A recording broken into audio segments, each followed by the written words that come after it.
Hi guys, welcome to my channel motivational fun facts. So ఈరోజు అయితే మన vlog వచ్చేసి ఆరుట్ల బుగ్గరామలింగేశ్వర స్వామి ఆలయం. సో ఈరోజైతే మనం రంగారెడ్డి జిల్లా ఇబ్రహీంపట్నం డివిజన్ మంచాల్ మండలంలో ఆరుట్ల గ్రామంలో ఉన్న ఆలయం. నిరంతరం పారే సెలయేటి చెంతన లింగేశ్వరుడు స్వయంభుగా కొలువైన బుగ్గ క్షేత్రంలో శివుడికి ప్రీతిపాత్రమైన కార్తీక మాసంలో పౌర్ణమి నుంచి 15 రోజుల వరకు ఈ జాతర అయితే జరుగుతుంది. దీనిని ఆరుట్ల బుగ్గ జాతర అని కూడా పిలవడం జరుగుతుంది. సో ఈ యొక్క స్థలం విశిష్టత ఏంటంటే, అరణ్యవాసంలో ఉన్నప్పుడు రాముడికి శివుడు ప్రత్యక్షమైన చోటు కాబట్టి ఇక్కడ స్వామి రామలింగేశ్వరుడిగా వెలిశాడని ప్రతీతి. పవిత్రమైన సెలయేటి చెంతన వెలిసినందున బుగ్గరామలింగేశ్వరుడిగా పేరొచ్చింది. అడవిలో పుట్టే ఈ ప్రవాహం శివుడిని అభిషేకించడానికే పుట్టింది అన్నట్లుగా తూర్పు నుంచి పడమర వరకు ప్రవహించి తిరిగి అడవిలోకి ప్రవహించి అదృశ్యమవుతుంది. సో ఈ బుగ్గరామలింగేశ్వర స్వామి ప్రత్యేకత ఏంటంటే, ప్రతి ఏటా కార్తీక పౌర్ణమికి ప్రారంభమై అమావాస్య వరకు 15 రోజుల జాతర జరుగుతుంది. లింగ పూజలు, స్నానాలు, వ్రతాలు, వనభోజనాలు, కుటుంబాలు, బంధుమిత్రుల కలయికలతో ఉంటాయి. ఈ ఆలయానికి బుగ్గరామలింగేశ్వర స్వామి అని పేరు ఎలా వచ్చిందంటే, రావణ సంహారం తర్వాత శ్రీరాముడు లింగ ప్రతిష్టాపనలు చేపట్టి శివుని అనుగ్రహం పొందే క్రమంలో భాగంగా త్రేతాయుగంలో శివలింగాన్ని శ్రీరాముడే స్వయంగా ప్రతిష్ఠించాడని పూర్వీకులు చెబుతున్నారు.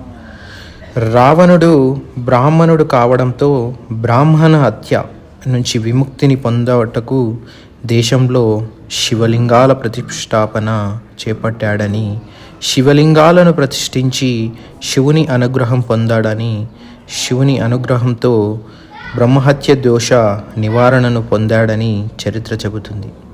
శ్రీరాముడు బుగ్గరామలింగేశ్వర స్వామి ఆలయం వద్ద స్వయంగా బాణాన్ని భూమిపై సంధించి గంగను పైకి రప్పించి శివలింగానికి ఆ నీటితో అభిషేకం చేసి పూజలు చేశాడని పూర్వీకులు చెబుతున్నారు. అందుకే ఈ పుణ్యతీర్థానికి బుగ్గరామలింగేశ్వర ఆలయం అని పేరు వచ్చింది అని స్థానికులు తెలిపారు. సో ఇక్కడ నాగన్నపుట్ట మరియు కబీర్ దాసు మందిరం కూడా ఉండడం జరుగుతుంది గుట్టపై. సో బుగ్గరామలింగేశ్వర స్వామి ఆలయానికి సమీపంలో గుట్టపై కబీర్ దాసు మందిరం ఉంది. కాశీలో ఉపదేశం పొందిన నరసింహ బాబా అనే సాధువు 1975లో ఇక్కడ కబీర్ దాసు మందిరాన్ని నిర్మించారు. ఆలయానికి వచ్చే భక్తులంతా పక్కనే ఉన్న కబీర్దాసు మందిరాన్ని దర్శించుకోవడం ఆనవాయితీగా వస్తుంది. ఈ ఆలయంలోనే నాగన్నపుట్ట శివపార్వతుల సన్నిధి ఉంది. కార్తీక మాసం సందర్భంగా నాగన్నపుట్టకు మహిళలు ప్రత్యేక పూజలు నిర్వహిస్తారు.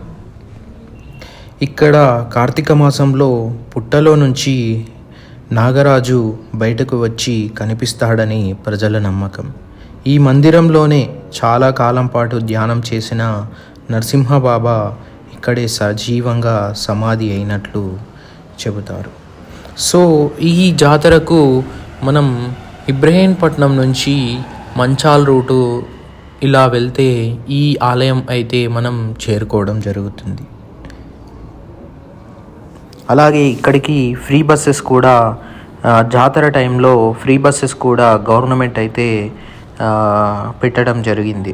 సో సుమారు ఈ 15 రోజులు 1,00,000కు పైగా ప్రజలైతే ఆ శివుని ఆశీర్వాదం కోసం ఇక్కడికైతే రావడం జరిగింది. సో మేము వెళ్ళినప్పుడు కూడా చాలా పబ్లిక్ అనేది ఇక్కడ కనిపించడం జరిగింది. ప్రతి ఒక్కరికి ఆ దేవుడి మీద ఉన్న నమ్మకంతో ఈ బుగ్గరామలింగేశ్వర స్వామిని ప్రత్యేకంగా దర్శించుకుంటారు.